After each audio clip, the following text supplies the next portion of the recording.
10:05, welcome back to the Chad Hasty Show on News Talk 95.1 FM and 790 AM KFYO. Joining us on the phones. He's not in Texas. It's a little bit colder where he's at, Des Moines, Iowa. It's Scott Braddock, editor of Quorum Report. Scott, good morning. How are you? Doing well. When you ask friends who have worked on campaigns in Iowa, both Republicans and Democrats, and you say to them, hey, I'm heading to Des Moines. What are the things I need to know? I'm expecting, where can I smoke a cigar? What's the good steakhouse? Yes. Stuff like that. No, the first text message back is always, it's cold. It's real cold. Take a real jacket. And that's certainly the case this morning. Hey, look, Chad, the excitement is at an apex now. This is the first day. You pointed out we have the Texas primary coming up real quick, March 3rd. And by the way, on the registration to vote, as long as it's, got the date today, you get to the post office, and that date is today, you're good to go. You should be registered to vote in the March primary in Texas. But look, here it's an interesting story. Jody on the online before we came on the air here, he says, maybe I make a gesture towards some of the candidates who are senators. They're here. Right. You had Amy Klobuchar and Senator Warren and Bernie Sanders. They're in Washington, right? They're there for the impeachment trial right now. Right. So before they gavelled in the Senate, they were trying this morning to fire up their people, get people excited about caucusing tonight here in Des Moines and across Iowa.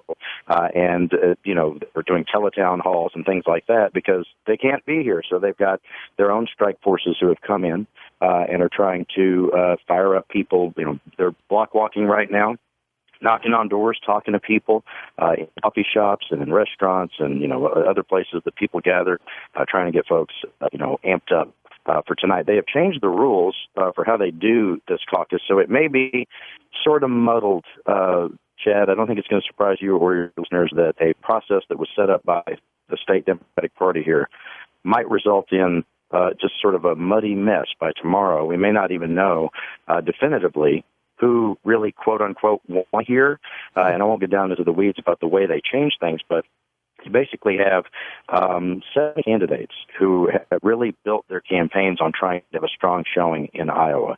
We're talking about Biden, Mayor Pete, Klobuchar, Sanders, Warren, Tom Steyer, right outside the Days Inn here where I'm staying. There's a huge billboard, Tom Steyer, for president, one of those electronic billboards, and you see the stuff everywhere. Look, it's going to be a deal tomorrow. You're going to hear a lot of spinning about these numbers, probably. I think probably 2 outcomes are likely because Bernie has been surging here. You may see a really strong showing by Bernie, and the story is kind of that he won the Iowa caucuses and off to New Hampshire. And by the way, I'll be reporting from Manchester for you next week here on the radio. But it's either that or all of these different candidates are going to try to spin the numbers to make it sound good for them. You may have Mayor Pete, for example, saying that, well, he did better than some of the other candidates did in the rural parts of the state. And, when you fly into the, it's funny to say rural Iowa, all of it's pretty rural. I was about to say, yeah. Well, I'm technically in urban Iowa here in Des Moines, but when you fly into the Des Moines airport, it's kind of like the Lubbock airport. It's urban for this area. Right. But of course, Democrats were trying. One of the reasons they were changing their rules is because that they're tired of seeing Republicans just clean their clocks in rural areas, and certainly in this state. When it comes to the end results in the presidential election. So a lot of excitement here. Not exactly sure how this is going to turn out. And even tomorrow, we may not have a real clear picture of exactly what happened here. But as you know, Iowa is about winnowing out candidates.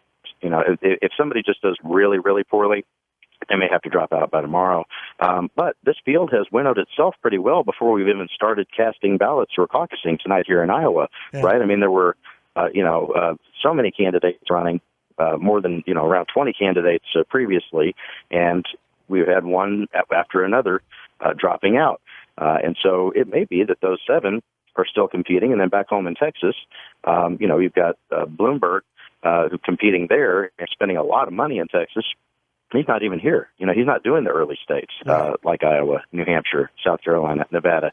He's pushing in all his chips on the Super Tuesday states. So this is a dynamic situation, and for anybody to try to pretend that they know exactly how this is going to go, they're out over their skis, as people like to say. Scott, let me ask you. It seems as though, and given what you just said, I'm going to put it this way: it seems as though Bernie Sanders is gaining momentum in Iowa. That's right. Is there someone who, from those that you have talked to, everyone's kind of interested in who's going to finish second? Is there a second, like a second place surge that people are expecting, or is it an all out battle basically for second place, or even first place in Iowa? Is it that close? I'll tell you, it feels like an all-out battle is going on. Senator Warren is really credited for having a very strong ground game and organization here, and you have Biden making his pitch. Of course, he's not constrained the way the senators are. He can be here campaigning, talking to people. He hasn't had to have the problem of being, sort of locked up in the United States Senate, only being able to, drink water and book and have a little snack now and then. No, he's here. Of course, those candidates were able to be here when the Senate was not in session over the weekend. So you did have those senators here, making their big final push before Election Day. But it is kind of strange, just the way all this timing has worked out. And that there was a lot of speculation about whether the Speaker, Nancy Pelosi, was holding the articles of impeachment over that month, between the time that the House passed the articles of impeachment until the time they actually sent them over to the Senate for about a month, 4 weeks. And there was a question about whether she was doing that to try to help Biden because he's not a senator, and so he wouldn't have to be stuck in Washington at the very time when this is happening. A caucus is it's sort of a strange idea, sort of a foreign idea for us in Texas. I mean, we are used to going in, casting our ballot in private, in that little, in the booth, and then leaving. And nobody knows how we voted unless we tell them, right? Yeah. In a caucus, it's not like that. It's a big meeting. All these people get together in a high school, the basketball court, or in the gymnasium, or their library, or wherever they're caucusing, and they have to talk to each other and make the case for the candidate that they like. That's a really different sort of way of doing it, right? And that's a very public sort of thing. And interestingly, as politics has gotten nastier, there's a question here in Iowa about whether they still even want to do it this way, because there are a lot of people who, Chad, you and I talk politics for a living, that we're outliers, right? That's not what most people do. People like to post on social media, and they generally sort of gravitate toward places on social media where they are going to be talking to people who agree with them, right? But caucus is not like that at all. You're talking to people who, naturally disagree with you.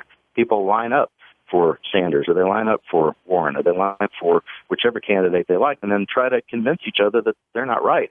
And that can turn into a nasty thing. And I was talking to some folks last night about the fact that is a very uncomfortable process for a lot of folks. And Julian Castro, before he dropped out, he had made the point that for Latinos in particular, who don't really like to be right up front with the way that they feel politically, it's a very intimidating thing. Not only are they going to go in tonight and talk to each other about who they think these candidates ought to be, but guess what? They got to see each other, in the neighborhood the next day, and the day after that, and they just had a nasty argument about politics. It's just uncomfortable for a lot of people. Interesting. Let's take it back statewide here in Texas. You were actually at a pretty important meeting over the weekend in Texas. State Republican Executive Committee meets once a quarter. That's their regular meeting, and they had first one of 2020 over the weekend. There were a couple of contentious moments, if you will. The most contentious thing, which I think I reviewed this on the show last week, is the question about whether the log cabin Republicans, gay Republicans, would be officially recognized as a coalition partner of the Texas Republican Party. The answer ended up being no. And I see a lot of folks on social media saying, wow, in the year of our Lord 2020, the Republican Party of Texas does not recognize the log cabin Republicans. There were not enough votes on the SREC, which is the governing body for the Texas Republican Party, not even enough votes, Chad, to have a roll call vote on whether they should have a booth at the convention. I think only 6 members out of the roughly 60 members stood up and said, yeah, I think there ought to be a roll call vote on this. The supporters of bringing the gay Republicans into the fold, they retreated, is the way I would say it. They said they wanted to postpone indefinitely having this debate. I think they thought it was going to be an emotional, nasty debate, and they just didn't have the votes to make it happen. But and it's interesting for a few reasons. One is that you had, as we pointed out last week, one of the conservative rock stars, if you will, Dan Crenshaw, a Republican congressman from Houston, come out strongly and say that the log cabin Republicans were excellent organizers, helped him get elected in the first place. His predecessor in that office, Ted Poe, who's also a very conservative former congressman, had said the same thing. He said, look, I years ago beat a Democrat in that largely suburban district, with the help of the log cabin Republicans, who are very good organizers. And one of the things I thought was particularly interesting is I saw so many Democrats in response to this story saying, look, if the Republicans don't want you, well, then come over to our side and be a Democrat. I don't think any of the Democrats who are saying that have ever actually talked to a log cabin Republican. Right. Yeah. These are very conservative people. These are people who they would tell you are, pro-Second Amendment, they would say they're pro-life, anti-abortion. These are not people who are all about the Green New Deal or any of those more liberal causes at all. Very conservative people. They happen to be gay. And they'll say that it's not a defining thing for them, and it's not the only thing about them that defines their politics, but it is an important part of their life, and they disagree on one fundamental thing. And what Crenshaw had said was, look, if they agree with you about 99% of policy, there's room for disagreement. But guess what? So right now, as far as the actual Republican Party apparatus in the state, there is no room for disagreement on this. They didn't even have a vote on it. And once again, the log cabin Republican is not part of the Republican Party of Texas officially. Give us an overview. I know Dave Carney spoke about holding the Texas House. Give us a kind of a nutshell overview of how that went. Carney pointed to the special election in Fort Bend County that we talked about here on the show. He talked about that as an example of Republicans uniting across the board to beat back the Democrats. There is something to that. As you know, you had Beto, Biden, Warren, Bloomberg, Castro, and other national figures who were supporting the Democrat who was running for this Texas House seat down in Fort Bend, and that did not go well for the Democrats. 16-point drubbing. However, as we pointed out at quorumreport.com, I don't think it's a bellwether for what's going to happen in November, because that district is a very Republican district. It's not one of these sort of purplish districts like we're seeing in some of the other suburbs around the state, like in Collin County, Denton County, Williamson County, Hayes County, et cetera. And even one district that's right there next door in Fort Bend County. Fort Bend County was carried by Beto O'Rourke last time around. And so Carney, I think, has sort of a clear-eyed view of this. He does think that the Democrats do have a shot of taking the House, but it's going to be a hard fight. And if you look at the kind of intensity that played out on both the Democratic and Republican side in that special election, if you have the same kind of engagement from voters in November, in those districts where the numbers are different, where the Democrats were within either 3 points of beating the Republican, or they actually Republicans in some places like Denton County and Williamson County, those will be real races in those other places. And I would think, just sort of looking at the map and trying to game it all out, we always hear that the Democrats are 9 seats away from taking the House. I think that Republicans do have a shot at taking back maybe 2. I do think there's one in the Houston area that's for sure lost, and so that gets me at about 10 seats, actually, the Democrats would have to take in the fall. So it's going to be a real battle. It's also interesting that Carney, Greg Abbott's political brain, if you will, his consultant, he doesn't make a lot of public appearances, Chad. I was talking to some folks who said I can't remember when Dave Carney ever gave a speech, and in the last month or so, he's given 3. He was down in Fort Bend County to kind of fire up the troops a couple weeks ago. He was at the victory party for Gary Gates, the Republican one that he down in Fort Bend. And then he was at the SRAC making the speech to Republican stalwarts. And so you see him getting out there and sort of sharing, thinking about things.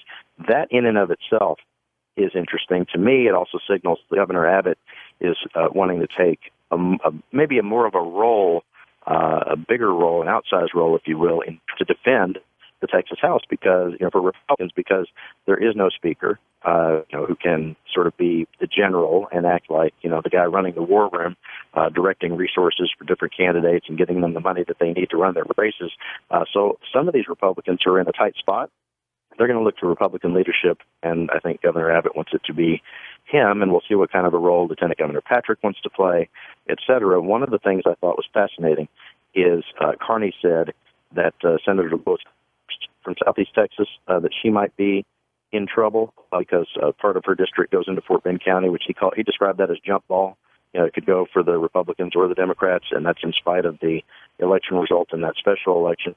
As we've said many times, Chad, your listeners know better.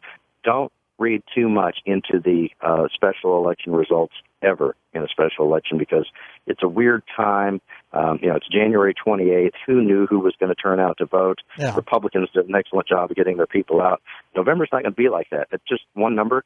In that special election, there were 30,000 people who voted. In the very same district in 2018, it's 80,000 people who voted. It could top 100,000 in that district, when we get to November of a potential year. Yeah. So this is the whole map's going to look very different, heading into the next few months and into the general election. Scott, tell folks what they can find at Quorum Report. Let's go visit with Dan Patrick. He's here as one of the surrogates in Iowa for President Trump. They'll be speaking at Caucuses tonight, and he's going to be talking to reporters here in a little while. I'll mosey on over to the hotel where he's talking. We've also got, of course, coverage of your state government in real time, always at quorumreport.com. You can sign up for our free emails there. It's always real news, not fake news, at quorumreport.com. Very nice. Scott, enjoy your time in Des Moines, and we'll visit with you next week. My friend, talk soon. Have a good one. That's Scott Braddock, editor, Quorum Report in Iowa.